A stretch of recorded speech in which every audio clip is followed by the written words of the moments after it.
কারণ এই স্লাইডের এই অ্যানিমেশন যদি কেউ বুঝে যায় তার ক্লাস 12 অবধি কোনোদিন আলোর প্রবলেম হবে না। ক্লাস 12 অবধি যদি তীর চিহ্ন দেওয়ার কথা না মনে থাকে তাহলে ছবি এঁকো না, নাম্বার এমনিও পাবে না অমনিও পাবে না।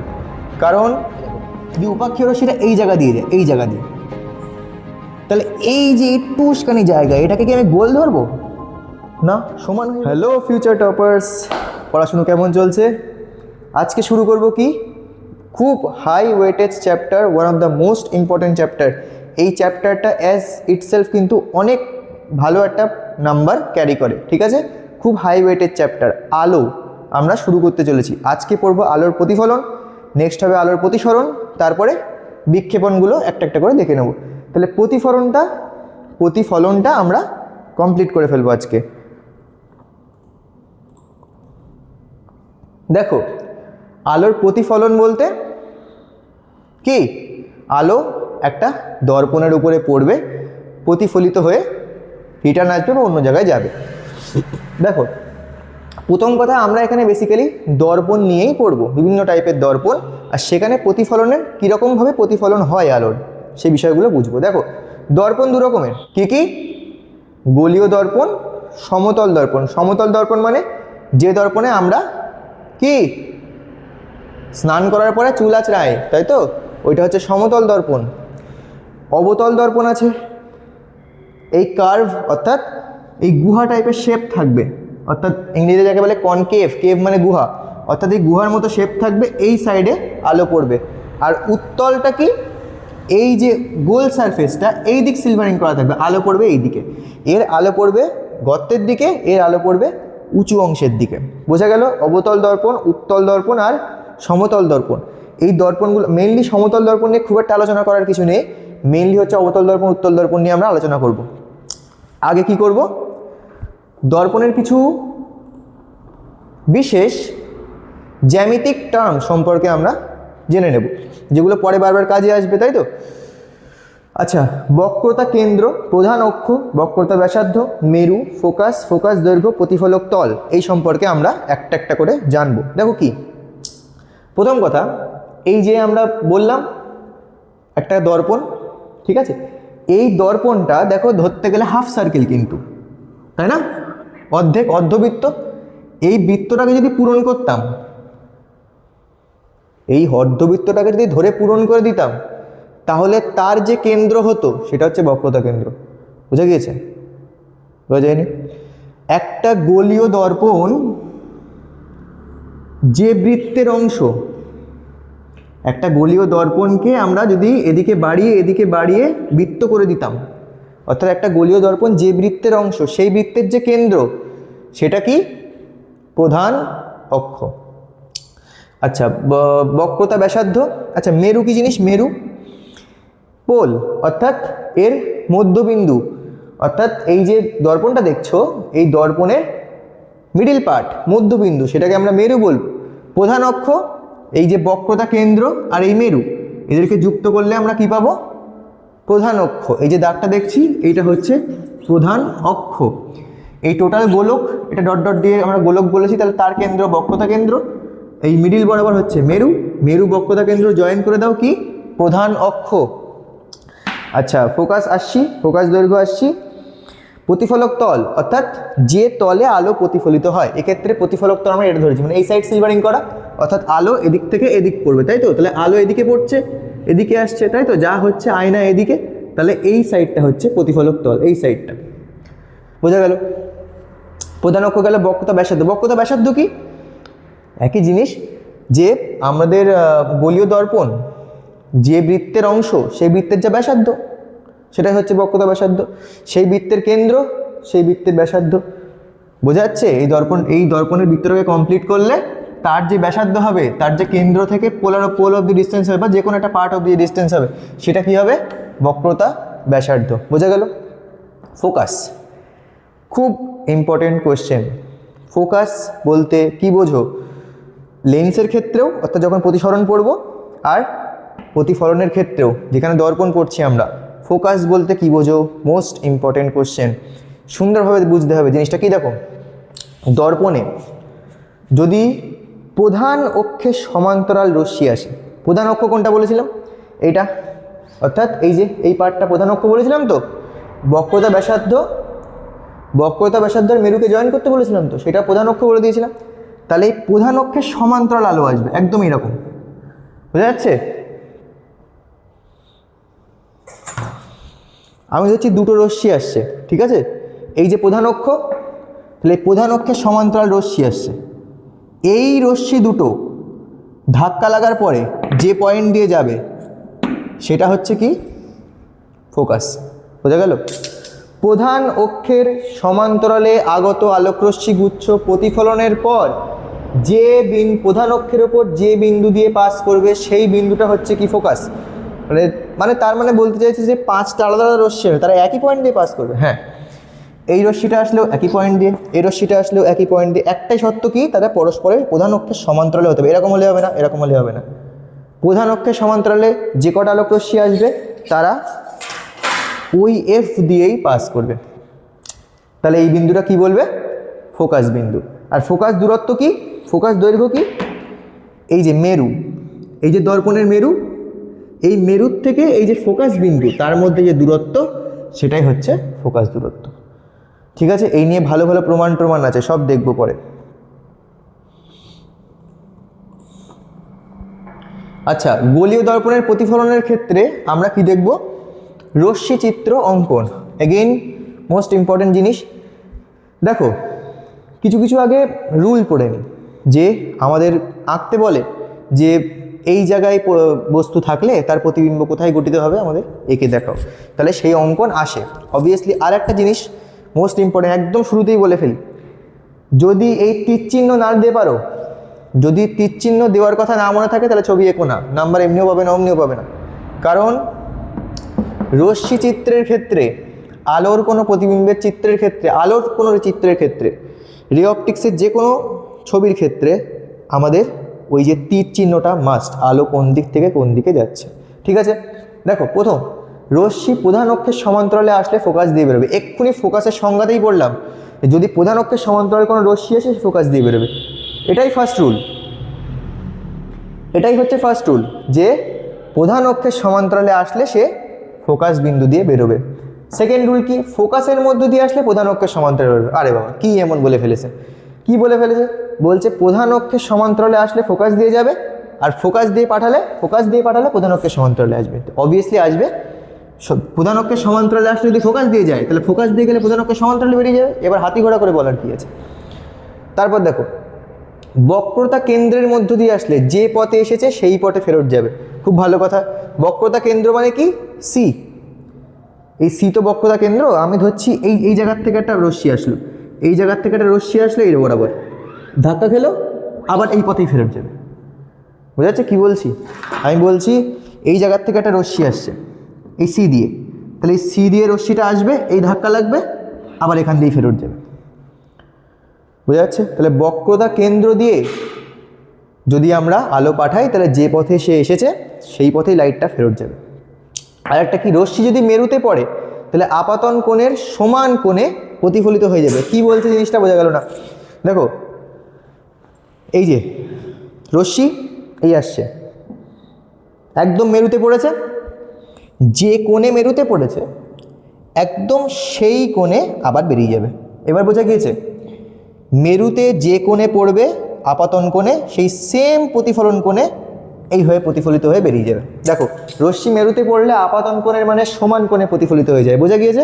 আপাতন কোণে যে কোণে পড়বে ঠিক সেই কোণে আবার প্রতিফলিত হয়ে বেরিয়ে আসবে। এই যে আমাদের চারটে মেন জিনিস। যেমন এখানে দেখো, এখানে একটা বস্তু রাখা আছে ফোকাস থেকে দূরে, কীভাবে তার রশ্মি চিত্র আঁকবো? প্রথম দুটো পয়েন্টকে কাজে লাগাবো। প্রধান অক্ষের সমান্তরালে একটা পাঠাও, ফোকাস দিয়ে বার করো, ফোকাস দিয়ে একটা পাঠাও, প্রধান অক্ষের সমান্তরালে বার করো, ব্যাস হয়ে যাবে। দেখো, এখানে বলছে ফোকাস থেকে দূরে একটা বস্তু রাখা আছে, তার প্রতিবিম্ব কোথায় গঠিত হবে দেখাও। আমি দেখাই, প্রথম একটা মাথার থেকে প্রধান অক্ষের সমান্তরালে পাঠাও, ফোকাস দিয়ে বার করো, এই হলো। আর একটা কি, ফোকাস দিয়ে পাঠিয়ে প্রধান অক্ষের সমান্তরালে বার করো। দেখো, এই যে রশ্মি দুটো যে জায়গায় ইন্ট্যাক্ট করেছে একে অপরের সাথে, সেই জায়গায় আমরা উল্টো করে প্রতিবিম্ব এঁকে দেবো, সেটাই আমাদের প্রতিবিম্ব হবে। ইজি তো? চারটে পয়েন্ট মাথায় রাখলে আমরা যে কোনো পজিশনের ছবি বানাতে পারবো। অবভিয়াসলি পরের স্লাইডে দেখবো আরও বেটারভাবে যে কোন অবস্থানের জন্য কীরকম কীরকম হয়। আচ্ছা, গোলীয় দর্পণের প্রতিফলন কি বলছে? রেখাচিত্রের সাহায্যে প্রতিবিম্বের অবস্থান। আচ্ছা, এখানে আরও ভালোভাবে বলে দিয়েছি, যেটা আমি আগের স্লাইডে এক্সপ্লেন করলাম সেটাই এক্স্যাক্টলি বলেছে। দেখো বলছে বস্তুর মাথা থেকে একটা রশ্মি ফোকাস দিয়ে পাঠিয়ে সমান্তরালে বার করে দাও। এর আগের স্লাইডে বলেছি একটা রশ্মি মাথার থেকে বার করে ফোকাস দিয়ে বার করে দাও, একটা কাজ কমপ্লিট। আর একটা রশ্মি সমান্তরালে পাঠিয়ে ফোকাস দিয়ে বার করে দাও। একটা রশ্মি ফোকাস দিয়ে পাঠিয়ে সমান্তরালে বার করে দাও, আর একটা রশ্মি সমান্তরালে পাঠিয়ে ফোকাস দিয়ে বার করে দাও। বোঝা গেল? এতেই ম্যাক্সিমাম হয়ে যাবে। যদি না হয় দর্পণের, আচ্ছা এতেই ম্যাক্সিমাম হয়ে যাবে অবভিয়াসলি। যদি আমি বললাম যদি সি দিয়ে পাঠাই তাহলে আবার রিটার্ন আসবে। ছবিটা একটু ভুল আছে, যে অবভিয়াসলি এখানে সি দিয়ে পাঠাতে হবে, ঠিক আছে? এই রশ্মিটা ধরো সি দিয়ে আসছে, তাহলে সি দিয়ে আসছে, সেই পথে রিটার্ন যাচ্ছে। আর যদি মেরুতে পড়ে, এখানেও ঠিকঠাকভাবে মেরুতে পড়িনি, এক্সট্রিমলি সরি, এখানে একদম মেরুতে পড়বে, ঠিক আছে? ছবিটা একটু ভুল আছে, ডিফেক্ট আছে। তাহলে যদি মেরুতে পড়ে তাহলে একদম সেম কোণে এদিক দিয়ে বেরিয়ে যাবে, আগেরবার যেটা আমি আগের স্লাইডে এক্সপ্লেন করেছি। দর্পণের সামনে যদি প্রতিবিম্ব তৈরি হয় সদ্বিম্ব, দর্পণের পিছনে যদি প্রতিবিম্ব তৈরি হয় অসদ্বিম্ব। মাথায় থাকবে, এগেইন খুব ইম্পর্টেন্ট। জিজ্ঞেস করবে সদ্বিম্ব হবে না অসদ্বিম্ব হবে, অসদ্বিম্ব হবে না সদ্বিম্ব হবে, খুব গুলিয়ে যাবে কিন্তু। যদি প্রতিবিম্ব দর্পণের সামনে তৈরি হয় সদ্বিম্ব, যদি দর্পণের পিছনে তৈরি হয় অসদ্বিম্ব। বোঝা গেল? পিছনে বলতে এইদিকে, এই যে সব ক্ষেত্রে সামনে তৈরি হচ্ছে, এদিকেই তৈরি হচ্ছে সদ্বিম্ব সব। যদি পিছন দিকে কোনোভাবে তৈরি হয়ে যায় তাহলে সেক্ষেত্রে অসদ্বিম্ব। দুটো পয়েন্ট কিন্তু আবার বললাম, ভালো করে মাথায় রাখতে হবে কিন্তু দুটো পয়েন্ট খুব সুন্দরভাবে। তারপর এরপরে কি আসছে? এই যে আমার ফেভারিট স্লাইড এটা, ঠিক আছে? কেন আমার ফেভারিট স্লাইড? কারণ এই স্লাইডের এই অ্যানিমেশন যদি কেউ বুঝে যায় তার ক্লাস 12 অবধি কোনোদিন আলোয় প্রবলেম হবে না। ক্লাস 12 অবধি কী বলতে চাইছে ভালো করে দেখো, সুন্দর করে দেখো। প্রতিবিম্বের অবস্থান কিভাবে পরিবর্তন হয়, কোন পয়েন্টে থাকলে কোথায় প্রতিবিম্ব আসে, এই অ্যানিমেশনটা যদি একবার মাথায় ঢুকে যায় আলাদা করে মুখস্থ করতে হবে না। তোমাদের ভৌতবিজ্ঞান বইতে একটা ছক আছে, ভালো করে দেখো, বই খুলে দেখো, ছক আছে একটা। ফোকাসের থেকে দূরে থাকলে কী হবে, বক্রতা কেন্দ্র এবং ফোকাসের মধ্যে থাকলে কী হবে, ফোকাসের বাইরে চলে গেলে কী হবে, অসীম দূরত্বে থাকলে কী হবে, অসীম এবং মেরুর মধ্যে, অসীম এবং বক্রতা কেন্দ্রের মধ্যে থাকলে কী হবে, অনেকগুলো পয়েন্ট আছে। সেসব পয়েন্ট 1 সেকেন্ডে ট্যাকেল হয়ে যাবে। ভালো করে দেখো কিছুক্ষণ। দূরে আসছে যখন বস্তু দূরে, ছোট, যখন বস্তু দূরে প্রতিবিম্ব ছোট। দেখো দূরের থেকে আসছে প্রতিবিম্ব কিন্তু ছোট, দেখো ছোট ছোট ছোট বড় হচ্ছে, সমান হচ্ছে, বড় হচ্ছে বড় হচ্ছে বড় হচ্ছে, এদিক চলে যাচ্ছে। প্যাটার্নটা বোঝা গেল? দূরের থেকে শোনো, বস্তুকে কী করছি, দূরের থেকে আস্তে আস্তে কাছে নিয়ে আসছি, খুব ভালো করে বুঝবা কিন্তু। ফোকাসের বাইরে নিয়ে চলে আসলাম, আর প্রতিবিম্ব দেখো কী হচ্ছে, প্রতিবিম্ব ছোটো ছোটো ছোটো 2f গিয়ে সমান হচ্ছে, তারপরে আস্তে আস্তে গিয়ে ফোকাসে অবধি ইনফিনিটিতে চলে যাচ্ছে। দেখো ফোকাসে দেখো প্রতিবিম্ব তৈরি হচ্ছে না, এই দেখো ইনফিনিটিতে চলে গেল, তৈরি হলো না। আর যেই ফোকাসের বাইরে নিয়ে যাচ্ছি কী হচ্ছে, এই দিক চলে আসছে প্রতিবিম্ব, এই দিক দর্পণের পিছনের দিকে চলে আসছে।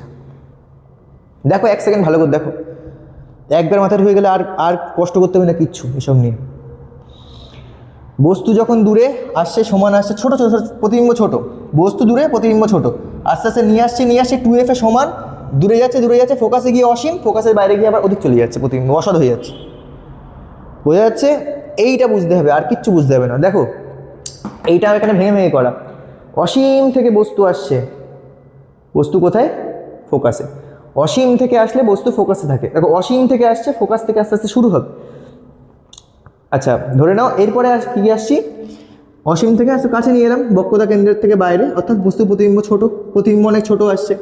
তারপরে কি হচ্ছে 2f, অর্থাৎ বক্রতা কেন্দ্র, এটা এক্ষুনি প্রমাণ করবো r = 2f। যাই হোক, এই যে 2f অর্থাৎ বক্রতা কেন্দ্রে যখন থাকছে, বক্রতা কেন্দ্রে থাকলে কি হচ্ছে, সমান হয়ে যাচ্ছে। দেখো তো 2f আসলে সমান হচ্ছে কিনা, এই দেখো সমান হয়ে যাচ্ছে, এই পয়েন্টটা 2f আসলে একদম সমান হয়ে যাচ্ছে। তাহলে 2f একদম সমান, 2f এর থেকে যেই আর একটু কাছে নিয়ে যাবো, বড় হচ্ছে আস্তে আস্তে, ছোট 2f গিয়ে সমান, 2f এর থেকে বাইরে নিয়ে যাচ্ছি, বড় হচ্ছে আস্তে আস্তে, বড় হতে হতে হতে হতে ফোকাসে যখন নিয়ে যাচ্ছি অসীমে চলে যাচ্ছে, মিলছেই না প্রতিবিম্ব। আর যেই ফোকাসের থেকেও দূরে নিয়ে যাচ্ছি তখন প্রতিবিম্ব কী হচ্ছে, উল্টো দিকে চলে যাচ্ছে। এইটা হচ্ছে সব থেকে ইম্পর্টেন্ট কেস, যেটা প্রত্যেক বছর দেয়। কি বললাম, ওই যে অসৎ বিম্ব, ঠিক আছে, ওই একটাই কেস হচ্ছে যেখানে অসৎ বিম্ব তৈরি হচ্ছে, যখন বস্তুটা আমরা ফোকাসেরও বাইরে নিয়ে চলে যাচ্ছি, বড় করতে করতে ফোকাসের বাইরে নিয়ে চলে যাচ্ছে, এদিক চলে আসছে ইমেজ, বাকি সবসময় কিন্তু প্রতিবিম্ব এদিক থাকছে, বড় হতে হতে হতে ওই দিক চলে যাচ্ছে প্রতিবিম্ব। তাহলে একটাই কেস, যখন আমরা ফোকাসের ভেতরে নিয়ে যাব বস্তুকে অবতল দর্পণের ক্ষেত্রে, শুধু অবতল দর্পণের ক্ষেত্রে, কিন্তু উত্তল দর্পণে কিন্তু এই জিনিস খাটবে না। তাহলে অবতল দর্পণের ক্ষেত্রে অসৎ বিম্ব তৈরি হওয়ার যে সত্যটা সেটা খুব ইম্পর্টেন্ট একটা কোশ্চেন। তাহলে কি বলবো, প্রতিবিম্ব ছোট হচ্ছে, ছোটোর থেকে আস্তে আস্তে বড় হচ্ছে, এখানে সমান হলো, সমান হতে হতে বড় হতে হতে অসীমে চলে গেল ফোকাসে, তারপরে আবার এদিক চলে এলো, অসৎ বিম্ব তৈরি হয়ে গেল। খুব ইম্পর্টেন্ট স্লাইড, এগেইন যদি আরও দুবার মনে হয় দেখতে হবে, রিওয়াইন্ড করে দেখো, এটা মাথায় ঢোকাতে হবে কিন্তু, এটা ছাড়া অন্য কোনো উপায় নেই। পুরো ওই যে বইয়ের ইম্পর্টেন্ট ছক যেখান থেকে সব শর্ট কোশ্চেন আসে, মাথা ঘোরানো শর্ট কোশ্চেন, কোনটা সৎ বিম্ব হচ্ছে কোনটা অসৎ বিম্ব হচ্ছে, এই একটা দিয়ে ডান অ্যান্ড ডাস্টেড হয়ে যাবে। সুন্দরভাবে দেখতে হবে এই অ্যানিমেশনটা। আচ্ছা, এগেইন খুব ইম্পর্টেন্ট প্রমাণ, প্রায় প্রত্যেক বছর মাধ্যমিকে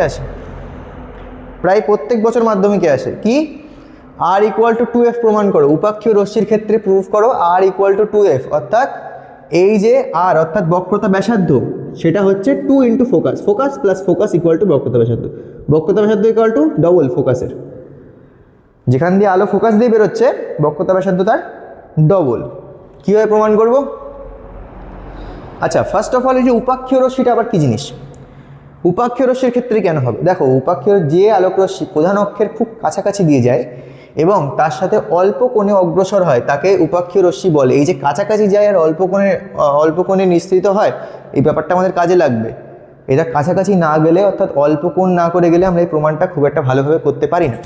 কীভাবে সেটা বুঝবো? দেখো, আর ইকুয়াল টু এর প্রমাণ দেখো। প্রথম কথা, এই যে আমাদের ছবি, আমরা জানি এটা ফোকাস আমরা কখন পাবো? যখন প্রধান অক্ষের সমান্তরাল আলো যাবে। এই যে প্রধান অক্ষের সমান্তরাল একটা আলো পাঠিয়েছি, পাঠানোর পরে সেটা ফোকাস দিয়ে বেরিয়ে গেছে, খুব ভালো কথা। সি আমাদের বক্রতা কেন্দ্র আমরা জানি। আচ্ছা দেখো, আলো যাচ্ছে, ফোকাস দিয়ে বেরোলো। আচ্ছা, বক্রতা কেন্দ্র থেকে আমরা একটা ডটেড লাইন টেনেছি, আচ্ছা এবার বলো, আপাতন কোণ আর প্রতিফলন কোণ সেম হয় তো? প্রতিফলনের সূত্র ক্লাস 8-এ ছিল, ক্লাস 8-এ পড়ে এসো, 9-এ পড়ে এসো, প্রতিফলনের সূত্র কী ছিল? প্রতিফলনের ক্ষেত্রে আপাতন কোণ আর প্রতিফলন কোণ সমান হয়। আচ্ছা, অবিলম্বের রেসপেক্টে দেখতে হবে। তাহলে এই যে সি অর্থাৎ বক্রতা কেন্দ্র থেকে যদি আমি ব্যাসার্ধটা টানি, তাহলে সেটা আমার ক্ষেত্রে অটোমেটিক অবিলম্ব হয়ে যাচ্ছে, অটোমেটিক সবসময় লম্ব থাকছে এর সাথে। আচ্ছা, তাহলে আমি বলতে পারি না যে এইটা হচ্ছে প্রতিফলন কোণ, সরি এইটা হচ্ছে আপাতন কোণ, এই কোণে আপাতিত হয়েছে আর এই কোণে প্রতিফলিত হয়েছে, বলতেই পারি। আচ্ছা দেখো, এখানে চিত্রানুযায়ী ওই চিত্রটা প্রথমে আঁকতে হবে, তারপরে সুন্দর করে এই প্রমাণটা করতে হবে। আগে প্রমাণটা না বুঝলে আমরা করতে পারবো না ভালো করে, সুতরাং প্রমাণটা খুব ভালো করে বুঝবো। দেখো, এখানে চিত্রানুযায়ী কী বলছে? আপাতন কোণ ABC, এই যে ABC আপাতন কোণ কত? I। প্রতিফলন কোণ CBF, এটা কত? R। ঠিক কথা বলেছে। আচ্ছা, CBF সমান ABC কেন? প্রতিফলনের সূত্র, তো প্রতিফলনের সূত্র অনুযায়ী CBF ইকুয়াল টু ABC, ভালো কথা। আচ্ছা, আবার কি ABC সমান BCF, সেটা আবার কি জিনিস? ABC BCF, হ্যাঁ, একান্তর কোণ। এই যে Z তৈরি হয়ে গেছে, Z একটা যখন Z তৈরি হয়, এরকম যখন Z তৈরি হয়, Z কীভাবে বানাবো? Z বানাতে হবে তো, এরকম যখন Z তৈরি হয়, তাই তো? এই যে, তাহলে এই পাশের কোণটা আর এই কোষের কোণটা ইকুয়াল হয়, তাই তো? এটাই হচ্ছে একান্তর কোণ। তাহলে এই যে এখানে জেডটা তৈরি হয়েছে, এই যে জেডটা, তাহলে এই কোণ যদি আই হয়, তাহলে এই কোণও আই হবে, জেডের কোণা সেম হবে, তাই তো?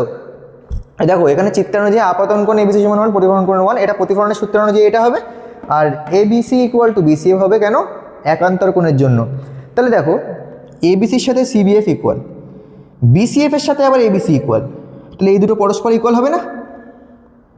হবে তো। ABCর সাথে A ইকুয়াল, ABCর সাথে A ইকুয়াল, তাহলে এরা দুজন পরস্পরের সাথে ইকুয়াল হবে না? অবশ্যই হবে। A ইকুয়াল টু B, আবার B ইকুয়াল টু C, তাহলে A equal to C, obviously তাই হবে। তাহলে দেখো, এই পরস্পর আমি ইকুয়াল করে দিয়েছি, তাহলে এদের যদি ইকুয়াল আমি করি, অর্থাৎ CBF আর BCF, ABC দুই দিক দিয়ে উড়িয়ে দিয়ে এদেরকে ইকুয়াল যদি করি, CBF BCF, CBF BCF, অর্থাৎ এই দুটো, এই দুটোকে যদি ইকুয়াল করি তাহলে সমদ্বিবাহু ত্রিভুজ হয়ে যাচ্ছে না? সমদ্বিবাহু ত্রিভুজের কি সমান বাহুগুলোর যে ভূমিস্থ কোণ তারা সমান হয়, তাহলে এই কোণ দুটো যদি সমান হয়ে যায় তাহলে আমি বলতে পারি না এই বাহু এই বাহু সমান। এই দুটো কোণ যদি সমান হয় এই ত্রিভুজের, এই দুটো বাহু সমান না? অবভিয়াসলি সমান। সিএফ সমান এফবি।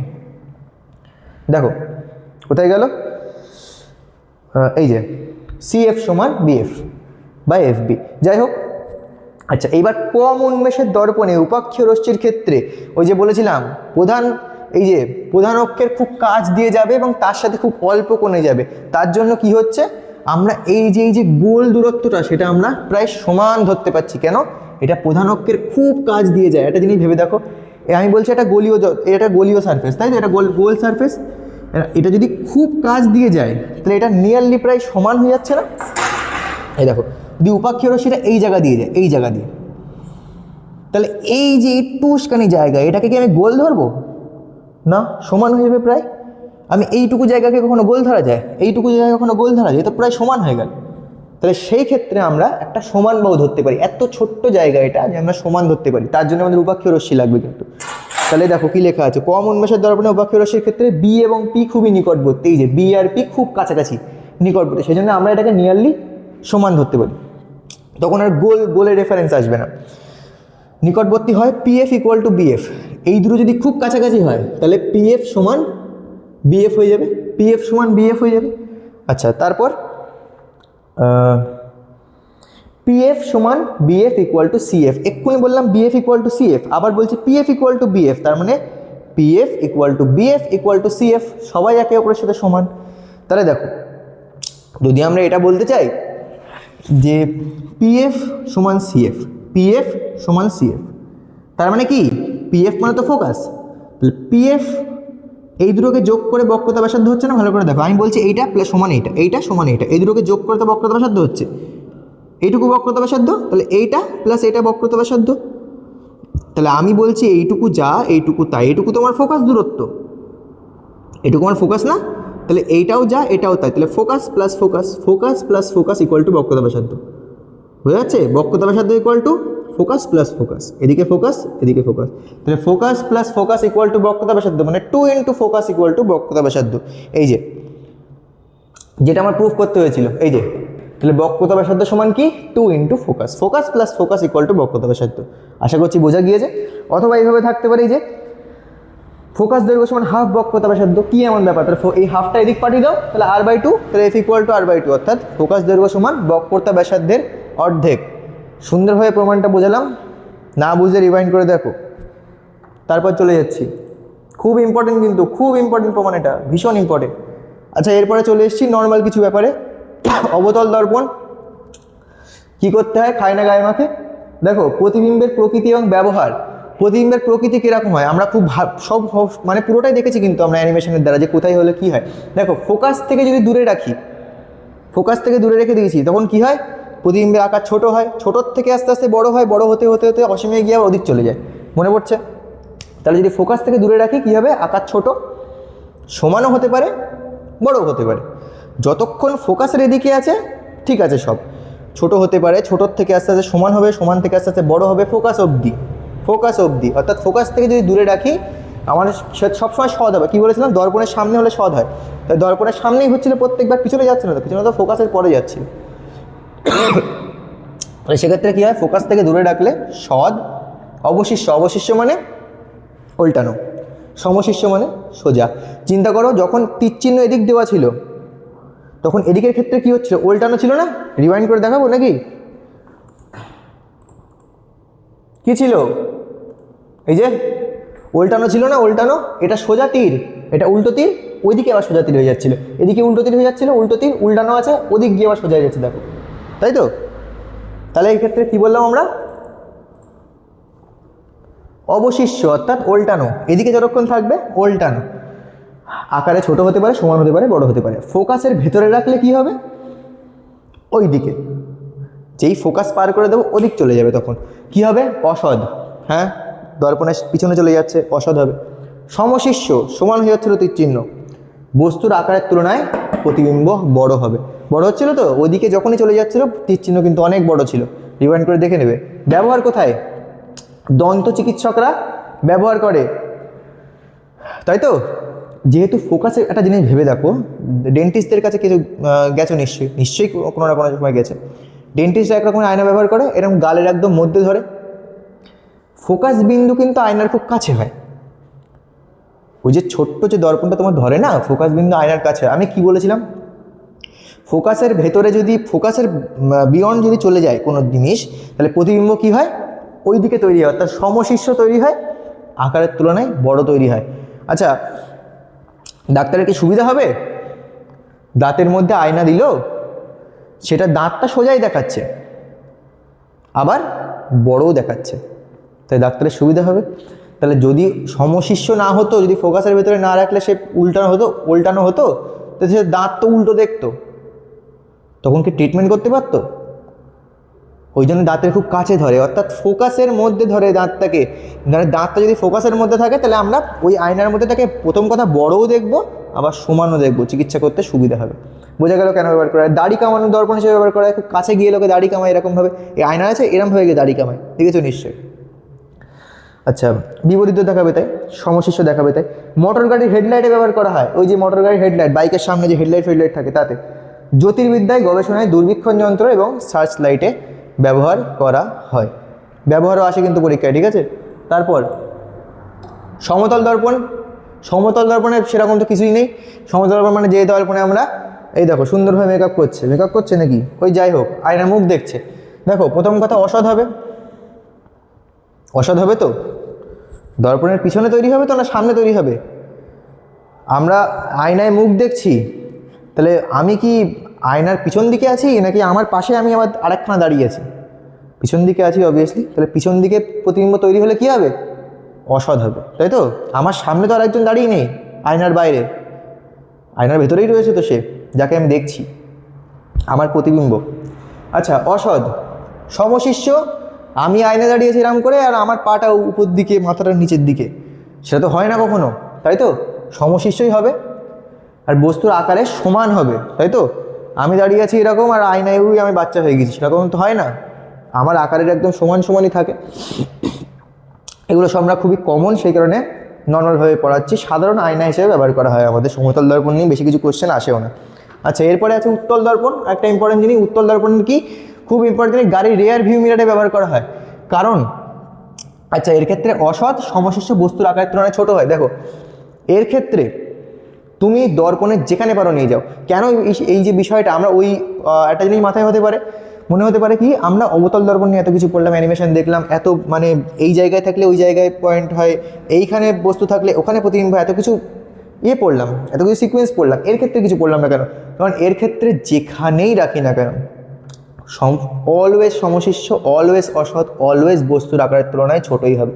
আর কিচ্ছু মানে, তুমি যেখানে পারো রাখো, অসীম থেকে নিয়ে গিয়ে ফোকাসের মধ্যে তুমি যেখানে পারো নিয়ে যাও, এর ক্ষেত্রে সবসময় সোজা হবে, সবসময় অসৎ হবে, সবসময় বস্তুর আকারের তুলনায় ছোট প্রতিবিম্ব দেখাবে। সেই কারণে এটা গাড়ির রেয়ার ভিউ মিরারে ব্যবহার করা হয়। কেন ব্যবহার করা হয়? আমি এই জায়গায় একটা অবতল দর্পণ ব্যবহার করে দিলাম, কি হবে? আমি গাড়ির রেয়ার ভিউ মিরারে দেখছি, আমি বাইক চালাচ্ছি, মিরারে দেখছি পিছন দিয়ে একটা ট্রাক আসছে, লরি আসছে, একটা চাকা দুটো আকাশে, ড্রাইভার উল্টানো, তো আমি সেখানে কি হার্ট ফেল করবো? তো সেরকম কি হয়? সেরকম হবে না। কেন? বস্তু যেখানেই থাকুক না কেন, ও অলওয়েজ আমাকে সমশিষ্য প্রতিবিম্বই দেবে। আমার পিছনে ট্রাক কোনোদিন উল্টানো আসবে না, সে যত দূরে থাকুক আর যত কাছে থাকুক, সে কি হবে? সবসময় আমরা তাকে সোজাই দেখবো। আর এটা নিয়ে বস্তুর আকারের তুলনায় অলওয়েজ ছোট হবে। দেখো, নতুন কোনো বাইক বা নতুন কোনো গাড়ির যে আয়না থাকে, রিয়ার ভিউ মিরার থাকে, সেই মিরারে লেখা থাকে objects in the mirror are closer than they appear. মানে তুমি দেখছো সে যত দূরে আছে, বস্তুটা কিন্তু তার থেকে কাছে আছে। সুতরাং objects are mirror are closer than they appear, তারা যতক্ষণে আসবে তার থেকে কিন্তু ওটা ক্লোজার আছে। তুমি দেখছো তারা একটু দূরে আছে, বাট তার থেকে কিন্তু ওটা ক্লোজার আছে। কেন? কারণ আমরা বস্তুর আকারের তুলনায় ছোট প্রতিবিম্ব দেখছি। আমাদের পিছনে যে ট্রাকটা আসছে তাকে আমরা একটু ছোট দেখছি, বাট ও কিন্তু অলরেডি আরেকটু কাছে চলে এসছে। তো আমাদের সেই হিসেবে কিন্তু দেখতে হবে। আমাদের মনে হবে একটু দূরে আছে, বাট ও কিন্তু কাছে চলে এসছে, কারণ আমরা ছোট দেখছি আকারে। আচ্ছা, এই আমাদের প্রতিফলন হয়ে গেল। দেখো কোনো টপিক কিন্তু বাদ দেয়নি, সমস্ত টপিক টাচ হয়েছে, সমস্ত ইম্পর্টেন্ট পয়েন্টসগুলো আমি বলেছি যেগুলো বইতে দেখে পড়তে হবে, আর ম্যাক্সিমাম তো এখানে রিভিশন হয়ে গেছে। ঠিক আছে, এই ছিল র্যাপিড ওয়ান শট, এভাবে পড়তে থাকো। Thank you so much.